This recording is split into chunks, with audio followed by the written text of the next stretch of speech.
अस्सलामुअलैकुम वरहमतुल्लाहि वबरकातुहू। तो आज हम जिस टॉपिक के ऊपर बात करने जा रहे हैं, बेसिकली इस टॉपिक के बारे में कई लोगों ने पहले कहा था कि इस टॉपिक को कवर करना है। और उसका रीज़न ये है कि जो फंडामेंटल एनालिसिस की शुरुआत होती है वो बेसिकली इसी से होती है। अगर आपको ये सही से समझ में नहीं आता कि ये क्या है और कैसे इसको पढ़ना है, तो फिर आपको फंडामेंटल एनालिसिस की जो बेसिस है उसको बनाने में आपको प्रॉब्लम होती है। तो टॉपिक क्या है? तो टॉपिक है how to read and analyse company result. तो बिस्मिल्लाह करते हैं और इसकी शुरुआत करते हैं। आप लोग जानते हैं कि मेरा पूरा फोकस जो है वो आप लोगों को लर्निंग और नॉलेज शेयर करने में है, ताकि आप लोग वेल्थ क्रिएट कर सकें। मेरा कोई भी इंटरेस्ट ये नहीं है कि आप लोग मैं आपको शेयर बताऊं या स्क्रिप्ट बताऊं और आप उसमें बाई सेल करें। ठीक है? तो आप लोगों को सीखना है, अपने आप से सीखना है और दूसरों को सिखाना है, खुद भी और जगह से सीखना है। ऐसा नहीं है कि आप सिर्फ मेरे ही चैनल से सीखें। आगे बढ़ते हैं और डिस्क्लेमर की बात कर लेते हैं। डिस्क्लेमर में आपको पता है कि मैं सेबी रजिस्टर्ड एनालिस्ट नहीं हूँ। इनफैक्ट मैं एनालिस्ट ही नहीं हूँ और मैंने कहीं से कोई फॉर्मल एजुकेशन फाइनेंस की नहीं ली है। और मैं जो आपके साथ शेयर करता हूँ वो अपना नॉलेज और एक्सपीरियंस शेयर करता हूँ। और मेरे किसी भी एग्जाम्पल को आप जो हैं वो, जैसे आज मैं एक दो रिजल्ट दिखाने की कोशिश करूँगा, उनको आप बाई सेल रिकमेंडेशन ना समझें। और बहुत इम्पॉर्टेंट ये है कि आपको जहाँ से भी नॉलेज मिले आप वहाँ से उसको गेन करने की कोशिश करें। चलिए साहब, बिस्मिल्लाहिर्रहमानिर्रहीम, आगे बढ़ते हैं और शुरुआत करते हैं। तो सबसे इम्पोर्टेंट क्या है वो ये है कि भाई जो रिज़ल्ट आते हैं हमारे क्वार्टरली आते हैं, उनकी फ्रीक्वेंसी क्वार्टरली होती है। और ये मेन बोर्ड के लिए कह रहा हूँ। अगर एसएमई कंपनी है तो उनके 6 महीने में आते हैं। कुछ एसएमई कंपनी वॉलेंटरली क्वार्टरली भी देती हैं, बट उनके लिए जो मैंडेटरी है वो 6 मंथ का है। ओके? तो अगर क्वार्टरली रिजल्ट ना दे कोई कंपनी, तो उसको एक मैसेज भेजना पड़ता है एक्सचेंज को, बताने के लिए कि उसका रीज़न क्या है। और फिर वो अपने आप बताता है कि मैं इतने दिन के अंदर अंदर रिजल्ट ज़रूर दूंगा। क्वार्टर ख़त्म होने के 45 डेज़ के अंदर अंदर आपको रिजल्ट देना ही देना है। ओके? इसीलिए आप देखते हैं कि बहुत सारी जो स्मॉल कंपनीज है वो लास्ट डे में अपना रात में किसी टाइम जैसे कैसे करके रिजल्ट ज़रूर देते हैं। और ये एक ऑब्लिगेशन है रेगुलेटर की तरफ से और एक्सचेंज की तरफ से। अगर डिले होता है बिना किसी रीज़न के और बिना एक्सचेंज को बताए हुए, तो पेनिटिव एक्शन लिया जा सकता है और पेनल्टी लगाई जा सकती है। और अगर एक्सचेंज चाहे तो कुछ और भी कर सकता है। बार बार अगर कोई करेगा तो एक्सचेंज ये भी कर सकता है कि वो कंपनी को डिलिस्ट कर दे। बहुत सारी कंपनी ऐसी हैं जो उन्होंने रिजल्ट बार बार नहीं दिए आप देखेंगे तो उन कंपनी को एक्सचेंज डिलिस्ट करने की भी सोच सकता है। सबसे इम्पोर्टेंट ये है आप लोगों के लिए कि अगर कोई कंपनी अपना रिजल्ट क्वार्टरली नहीं दे रही है ना, तो आपको ध्यान रखना है कि कंपनी के मैनेजमेंट में इश्यूज है। क्योंकि ये बहुत बेसिक सा क्राइटेरिया है कि कोई आदमी अगर एग्ज़ाम ही नहीं दे रहा है तो उसकी फिर प्रिपरेशन की तो क्या बात करनी। मतलब वो एग्ज़ाम देने के लिए ही तैयार नहीं है, बाकी की बात तो हम बाद में करेंगे, है ना? तो इसलिए अगर कोई कंपनी अपना रिजल्ट नहीं दे रही है, लास्ट मंथ का रिजल्ट उन्होंने डिले किया, लास्ट क्वार्टर का रिजल्ट उन्होंने डिले किया, चलो ठीक है, वंस इन ए वाइल। ये भी मैं मतलब मेरे लिए तो कोई भी कंपनी अगर एक क्वार्टर का रिजल्ट भी डिले कर दे तो वो एक फ्लैग हो जाता है मेरी तरफ से। बट चलो मान लेते हैं कोई बहुत अच्छी कंपनी है और कोई बड़ा इशू कंपनी में हो गया, किसी सीनियर मैनेजमेंट में किसी की डेथ हो गई या प्रोमोटर में किसी के साथ कुछ हो गया और उन्होंने कोई जेन्यून रीज़न की वजह से, या मान लो जिस जगह पर उनकी सब्सिडरी थी वहाँ पर कुछ फ्लड आ गया, कोई नेचुरल कलमिटी आ गई जिसकी वजह से उन्होंने डिले किया, तो चलो ठीक है, once in a while it is acceptable and it is again exceptional. ठीक है? तो ये हो गई उसकी frequency. How to read result, तो सबसे इंपॉर्टेंट है, ये आपने बार बार सुना होगा कि टॉप लाइन अच्छा है, बॉटम लाइन अच्छा है, टॉप लाइन बड़ा है, बॉटम लाइन घटा है। तो ये टॉप लाइन बॉटम लाइन क्या होता है? तो टॉप लाइन कुछ नहीं होता है भाई, रिवेन्यू और ग्रॉस सेल होती है टॉप लाइन। टॉप लाइन इसको क्यों कहते हैं? क्योंकि जब आप रिजल्ट देखेंगे तो आप वहां पर देखेंगे कि ये सबसे ऊपर होती है। तो इसको टॉप लाइन कहते हैं। अमूमन जो न्यूज़ चैनल हैं या जो फाइनेंस वाले रिपोर्ट करते हैं वो टॉप लाइन बोलते हैं कि टॉप लाइन ग्रोथ इतनी हुई। सेल्स कम लिखते हैं, वो थोड़ा सा फैंसी सा वर्ड लगता है। इसी तरीके से वो लिखते हैं कि बॉटम लाइन। बॉटम लाइन क्या है? बॉटम लाइन टोटल जो है वो नेट प्रॉफिट है या नेट लॉस है, जो भी है, मतलब नेट इनकम, नेट प्रॉफिट। तो ये बेसिकली क्योंकि बॉटम में होता है इसलिए इसको बॉटम बोलते हैं। तो ये हो गया टॉप लाइन और बॉटम लाइन। ठीक है, अब आगे बढ़ते हैं। देखते हैं कि भाई कंसोलिडेटेड और स्टैंड अलोन, ये दो चीज़ें हैं जो आपने बार बार सुनी होगी कि भाई कंसोलिडेटेड रिजल्ट ऐसा आया, स्टैंड अलोन रिजल्ट ऐसा आया। तो कंसोलिडेटेड क्या होता है? कंसोलिडेटेड जो होता है वो कंपनी के जो सारी सब्सिडरीज हैं, एसोसिएटेड हैं, उनके जॉइंट वेंचर हैं, उनका जो पूरा लेखा जोखा है। मतलब एक कंपनी ने समझ लो 3-4 अलग अलग बिजनेसेस में पैसा लगा रखा है, तो उन सबका जो लेखा जोखा है वो कंसोलिडेटेड है। और स्टैंड अलोन क्या है? स्टैंड अलोन जो है वो है कि कंपनी का जो कोर बिजनेस है उससे जो रिटर्न आ रहे हैं बेसिकली, ये जो उसका लेखा जोखा है वो कंपनी का स्टैंड अलोन है।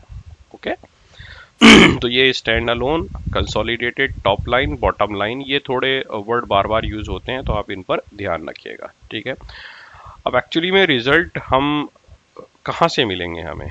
तो बहुत सारे लोग क्या करते हैं कि रिजल्ट देखने के लिए वो यूज करते हैं किसका? स्क्रीनिंग का। स्कैनर स्कैनर डॉट इन जो है वो उसका इस्तेमाल करते हैं। तो मैं आपको एक बात बताऊं कि ये जो स्क्रीनर डॉट इन है, यहाँ पर जो आप रिजल्ट देखते हैं ना, पहली बात तो थोड़े डिलेड होते हैं, है ना। ज़रूरी नहीं है कि एकदम आ जाए, और कभी कभी, हमेशा नहीं, वंस इन ए वाइल ऐसा हो सकता है कि जो रिजल्ट हैं वो थोड़े से टाइपो एरर इसमें आ जाए।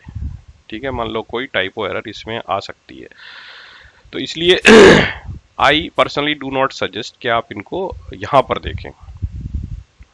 आपको देखना है कहाँ पर? आपको सीधा देखना है जाकर बीएससी की वेबसाइट पर, वो मैं अभी आपको बताता हूँ। तो ये देखो, यहाँ पर ये क्वार्टरली रिजल्ट होते हैं। ठीक है, ये समझ लो टॉप लाइन हो गया, और ये आपका नेट प्रॉफिट जो है ये आपका बॉटम लाइन हो गया। ये देखो स्टैंड अलोन है, और ये आपका कंसोलिडेटेड है। ये दो अलग अलग टेबल बनती है जब आप किसी कंपनी को जाके देखते हैं उसके अंदर।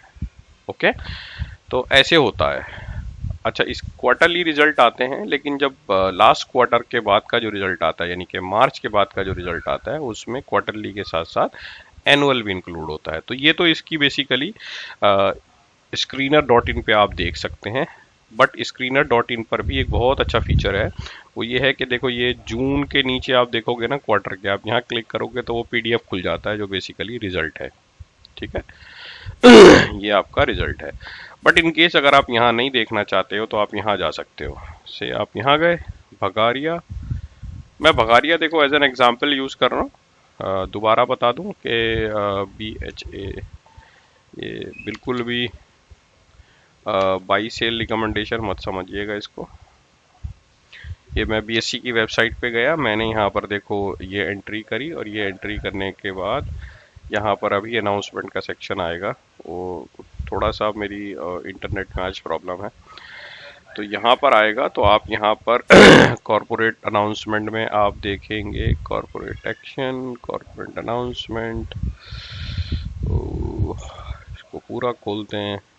ठीक है, और देखो यहीं पर ये आएगा एजीएफ। देखो ये रहा रिजल्ट, ये रिजल्ट। जब आप रिजल्ट पर जाकर यहाँ क्लिक करेंगे तो ये आपका ये सेम सेटअप खुल गया। ठीक है, यहाँ पर आप दूसरे तरीके से भी जा सकते हो, अगर आपको ये थोड़ा लंबा लग रहा है। आप भगारिया के यहाँ पर जाइए, भगारिया के यहाँ पर जाने के बाद अगर आपको यहीं दिख रहा है रिजल्ट तो आप यहीं से खोल लीजिए, नहीं तो आप यहाँ जाइए ऑल पे, और देखो आप फिर वहीं पहुँच गए जहाँ पर हम पहले पहुँचे थे। आप यहाँ पर जाइए, रिजल्ट खोल लीजिए। ठीक है, तो ये बेसिकली ये है कि आपको रिजल्ट कहाँ से मिलेंगे। तो या तो आप स्क्रीनर पे देख लीजिए, या फिर आप बीएससी और एनएससी। कुछ कंपनी जो बीएससी पे लिस्टेड नहीं है, सिर्फ और सिर्फ एनएससी पे हैं, आप सेम तरीके से एनएससी की वेबसाइट पे जाकर चेक कर सकते हैं। अब एक इम्पॉर्टेंट पॉइंट है कि भाई how to analyse result. Basically result में आपको देखना क्या है, पढ़ना क्या है, समझना क्या है। पढ़ना और समझना दो अलग अलग चीज़ें हैं। ठीक है ना, तो आपको सेल्स देखनी है, एक्सपेंस देखने हैं, प्रॉफिट देखना है, ईपीएस देखना है, और एक दो चीज़ें जो बहुत इंपॉर्टेंट है वो देखनी है, वो है exceptional item, other income, finance cost और नोट्स आपको देखने हैं। नोट्स आपको देखने हैं और ऑडिटर की रिपोर्ट देखनी है। ये चीज़ें शायद आपने आज से पहले नहीं सुनी होंगी, हो सकता है जो थोड़े नए बच्चे हैं उन्होंने शायद नहीं सुनी होंगी ये, लेकिन ये चीज़ें बहुत इंपॉर्टेंट हैं और अक्सर हमें इन चीज़ों से बड़े की इनपुट मिल जाते हैं, है ना। तो अब हम देखते हैं पगारिया का रिजल्ट एनालाइज करने की कोशिश करते हैं कि इसको कैसे एनालाइज किया जाए। पहले देखते हैं कि क्या ये सिर्फ कंसोलिडेटेड देखें। देखो ये लिखा हुआ है यहाँ पर स्टैंड अलोन, राइट, ये स्टैंड अलोन रिजल्ट है, ठीक है, ये स्टैंड अलोन है। देखते हैं कंसोलिडेटेड भी है कि नहीं है। ये देखो कंसोलिडेटेड रिजल्ट है, राइट, ठीक है। तो इम्पोर्टेंट ये है कि भाई कंसोलिडेटेड देखना है या स्टैंड अलोन देखना है। तो भाई आपको मेरी राय तो ये है कि दोनों ही देखने हैं, ठीक है। कभी कभी कंसोलिडेटेड में कुछ चीज़ें ऐसी मिल जाती हैं जो आपको वहाँ पर नहीं मिलती हैं। तो अब अगर हम शुरुआत करें तो जो मैं ऑडिटर्स नोट की बात कर रहा हूँ वो ऑडिटर्स के नोट ये हैं बेसिकली। तो कभी कभी क्या होता है ना, ऑडिटर यहीं पर एक फ्लैग कोई रेड फ्लैग देता है कि आपको ये करना था, वो आपने नहीं किया। अनफॉर्चुनेटली मेरे पास आज कोई एग्जाम्पल नहीं है, नहीं तो मैं आपको दिखा देता। तो ये जो है ना जनरली लोग नहीं पढ़ते हैं, इसको स्किप कर जाते हैं और नॉर्मल सी चीज़ें हैं तो आप जनरली अपना सरसरी से इसको देखिए और आगे निकल जाइए। बट अगर आपको यहीं पे कुछ दिख जाता है जिसमें ये कि भाई आपने इतना लोन चुकाया था वो नहीं दिया, या मान लो कोई फिगर है, कोई नंबर है और वो ऑडिटर लिखता है कि मुझे ये नंबर हमने पूछा मैनेजमेंट से और मैनेजमेंट ने उसकी क्लैरिटी नहीं दी, ठीक है, क्योंकि ऑडिटर कभी भी अपनी जिम्मेदारी नहीं लेगा। तो अगर आपको ऐसा कुछ दिखता है तो आपको उसको फर्दर डिग आउट करना चाहिए कि भाई ऐसा क्यों हुआ, ठीक है। तो ये बेसिकली ऑडिटर की रिपोर्ट हो गई जिसकी मैंने यहाँ पर बात करी, ऑडिटर्स रिपोर्ट, राइट। अब नोट्स क्या होते हैं? नोट्स होते हैं देखो ये वाले, ये नोट्स ऑन फाइनेंस। इसमें बहुत सारी इंपॉर्टेंट चीज़ें रहती हैं। इसमें ये भी पता रहता है कि जो अदर इनकम है वो कहाँ से आई है, कंपनी ने कोई बड़ा एक्सपेंस कहीं किया है, एक्सपेंशन के लिए कुछ दिया, किसी से सेटलमेंट किया है, वो सारी चीज़ें यहाँ पर दिखती हैं। तो ये आपको पढ़ना ज़रूरी है। कभी कभी ये कई कई पेज का होता है, आप देखोगे ना बहुत बहुत सारे पेजेस का होता है ये, राइट। तो ये हो गया notes. Finance cost, other income, exception item, इसकी अब हम बात करते हैं, लाइए चलो। तो ये स्टैंड अलोन है, ये इसका रिवेन्यू है। तो आपको देखना है कि एक तो ये देखना है कि ये लास्ट ईयर का है, मतलब लास्ट ईयर 31 मार्च 2023 तक जो इनका सेल हुआ था, एक साल का 22 से 23 का, वो ये था, ठीक है। 23 तक जो ईयरली एंडेड, ये हमेशा इसी ही पैटर्न में होगा जो आपको यहाँ पर दिख रहा है, पैटर्न इसका चेंज नहीं होगा। अब जो वाई ओ वाई की बात करते हैं ना, वो वाई ओ वाई क्या है बेसिकली? तो वाई ओ वाई ये है कि 30 जून 2022 का जो क्वार्टर था वर्सेस 30 जून 2023 का जो क्वार्टर, इनका कंपैरिजन जो है वो वाई ओ वाई कहलाता है, यहाँ से यहाँ का कंपैरिजन। और ये लाइन ना हमेशा ऐसी ही रहती है, इसी सीक्वेंस में रहती है, चेंज नहीं होती है। अब हम बात करें कि क्यू क्यू क्या रहता है। तो क्यू क्यू क्या है कि इस क्वार्टर से इमीडिएटली पहले वाला जो क्वार्टर है, यानी कि देखो ये जून का क्वार्टर है तो ये मार्च वाला जो क्वार्टर है ये वाला है, तो इसका और इसका जो कंपैरिजन है वो कहलाता है Q O Q, Y O Y, Q O Q, ठीक है। कुछ कंपनी इसमें एडिशनल डालती हैं कि अभी तक का कितना हो गया, यानी कि 6 मंथ अगर हो चुके हैं तो वो यहाँ पे एक कॉलम डाल के 6 मंथ का भी ऐड करती हैं। तो उससे आप देख सकते हैं कि अभी तक टोटल कितना चल रहा है। बट वो वैसे भी 2 क्वार्टर का आप ज्वाइन करके निकाल सकते हैं, कंबाइन करके। ये अदर इनकम है, नॉर्मल अदर इनकम होती है तो कोई ऐसी इशू नहीं है। या इसके कंपैरिजन में आप ये देखो कि ये 5% के आसपास है तो कोई बहुत बड़ा मैटर नहीं है। बट कभी कभी ये इनकम 2-3 करोड़ होती है और ये इनकम 1 करोड़ होती है, तो फिर वो मैटर जो है वो ये है कि भाई कंपनी अपने मेन बिजनेस से तो कम कमा रही है और दूसरे बिजनेसेस से ज़्यादा कमा रही है। तो ये टोटल इनकम हो गई। तो हमने बात करी थी कि ये टॉप लाइन हो गया। अब ये एक्सपेंसेस हैं। एक्सपेंसेस में भी देखो purchase of stock in trade, change in inventories यानी कि उनके पास कितना जो माल होता है वो इन्वेंट्री कहलाता है। एम्प्लॉय एक्सपेंस बेनिफिट, ये जो चीज़ है, ये जो सर्विस इंडस्ट्री वाली कंपनीज होती हैं उसमें बहुत बड़ा रोल प्ले करती है। फाइनेंस कॉस्ट बेसिकली कंपनी के डेट को बताती है, तो इन्होंने 58 करोड़ रुपए के लगभग की फाइनेंस कॉस्ट दिखाई है। डेप्रिसिएशन जो है वो कंपनी के एसेट का जो डेप्रिसिएशन कंपनी करती है वो ये है। टोटल एक्सपेंस ये हो गए। तो अब आपको देखो ना, ये इनकम, ये एक्सपेंस, प्रॉफिट जो है वो ये हो गया आपका, ठीक है। अब हम आगे बढ़ते हैं। अब एडिशनल एक्सपेंस जो है वो आते हैं, जैसे टैक्स वाले एक्सपेंस हैं, यहीं पे अदर एक्सपेंसेस भी आते हैं। तो वो क्या हैं, जैसे ये कंपनी ने टैक्स दिया है, इन्होंने यहाँ पर क्या कहना चाहिए, फिर कैलकुलेट किया कि ये टोटल एक्सपेंस हो गए तो 145, ये प्रोविजन ऑफ टैक्स हुआ है कि इन्होंने रखा है, तो देखो निगेटिव में है, तो ब्रैकेट में जो होते हैं अमूमन वो निगेटिव में होती हैं फिगर, राइट। तो यहाँ पर ये ऐड हो गया इसीलिए। अब आगे बढ़ते हैं, ये अदर कॉम्प्रिहेंसिव इनकम हो गई, ये टोटल कॉम्प्रिहेंसिव इनकम हो गई, ठीक है। अब ये जो है पेड अप कैपिटल है। पेड अप कैपिटल क्या होता है कि total number of share multiplied by face value जो है वो कंपनी की टोटल कैपिटल कहलाती है। ये नीचे आ गया आपका ईपीएस, अर्निंग पर शेयर, यहाँ से यहाँ वाई ओ वाई, यहाँ से यहाँ क्यू ओ क्यू, और ये टोटल एनुअल। तो अब आपको ये देखना है कि इसकी ग्रोथ क्या हो रही है, इसकी ग्रोथ क्या हो रही है। यहाँ पर कोई ऐसा बड़ा डेंट तो नहीं आ रहा जो सारे के सारे प्रॉफिट को खाए जा रहा है। टैक्स एक्सपेंसेस में कोई लोचा तो नहीं है, कोई बड़ा टैक्स एक्सपेंस तो नहीं दिया है। अदर इनकम यहाँ पर अगर कोई हो रही है तो अदर इनकम किस चीज़ की है वो आपको मिलेगा। यहाँ पर है नहीं कोई ऐसी मेजर, वरना वो यहाँ पर लिखते हैं कि वो किस चीज़ की है, राइट। ईपीएस की ग्रोथ, कभी कभी क्या होता है कि प्रॉफिट अच्छा है और सब कुछ अच्छा है, लेकिन अल्टीमेटली ईपीएस नहीं बढ़ रही है। उसका रीज़न क्या होता है, उसका रीज़न ये होता है कि कंपनी के या तो नंबर ऑफ शेयर जो हैं वो बहुत ज़्यादा है। तो जब बहुत ज़्यादा है तो कंपनी का प्रॉफिट अगर बढ़ भी रहा है तो वो इतने ज़्यादा जगह डिवाइड हो रहा है, क्योंकि ईपीएस क्या होता है, वो number of share number of shares होते हैं ना, प्रॉफिट को जब नंबर ऑफ शेयर से डिवाइड करते हैं तो वो ईपीएस आता है। तो इसलिए क्या होता है बेसिकली कि इसकी वजह से ईपीएस पे असर नहीं पड़ता है। बट आप और हम देख चुके हैं फेयर वैल्यू की वीडियो में कि ईपीएस अल्टीमेटली हमें मतलब हमारा जो फोकस रहता है वो ईपीएस की ग्रोथ में रहता है। तो ये ईपीएस की ग्रोथ अगर नहीं हो रही है तो हमें ध्यान देना है कि भाई क्यों नहीं हो रही, उसका कोई जस्टिफाइड रीज़न होना चाहिए। कभी कभी क्या होता है कि वो यहीं पे कहीं ख़त्म हो जाती है, जो ग्रोथ है ना आपकी प्रॉफिट की, वो यहाँ पर डेंट में चली गई किसी। कभी कभी क्या होता है कि फाइनेंस कॉस्ट भी बहुत ज़्यादा है। आप देखोगे कभी कभी सेल्स तो बहुत अच्छी बढ़ गई, आईटी की कुछ कंपनी में होता है, लेकिन एम्प्लॉय बेनिफिट एक्सपेंसेस बहुत बढ़ गए। उस केस में क्या है बेसिकली कि कंपनी का जो ओवरऑल फोकस है वो एम्प्लॉय के ऊपर रहता है।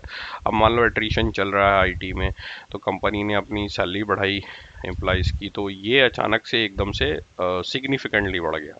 कंपनी जब ये बोलती है कि हम कॉस्ट कटिंग कर रहे हैं, कॉस्ट कटिंग कर रहे हैं, नंबर ऑफ एम्प्लॉयज़ कम करेंगे, तो वो फिर यहाँ पर आपको ये घटती हुई दिखाई देगी, या इफ़िशियंसी इंप्रूव कर रहे हैं। तो ये बेसिकली इस तरीके से आप देखेंगे और फिर इसको ओवरऑल कैलकुलेट करेंगे कि हाँ भाई ये हमारा जो निकल के आ रहा है वो क्या निकल के आ रहा है। इसी तरीके से आप जो हैं वो और रिजल्ट भी कंसोलिडेटेड भी देख सकते हैं। अगर कंपनी बहुत सारे अलग अलग सेगमेंट में काम करती है तो वो यहाँ पर सेगमेंट वाइज भी देते हैं। बहुत सारी कंपनी नहीं करती हैं तो वो यहाँ पर नहीं देते हैं, वो लिख देते हैं कि भाई हम सिर्फ एक ही सेगमेंट में काम करते हैं, ठीक है।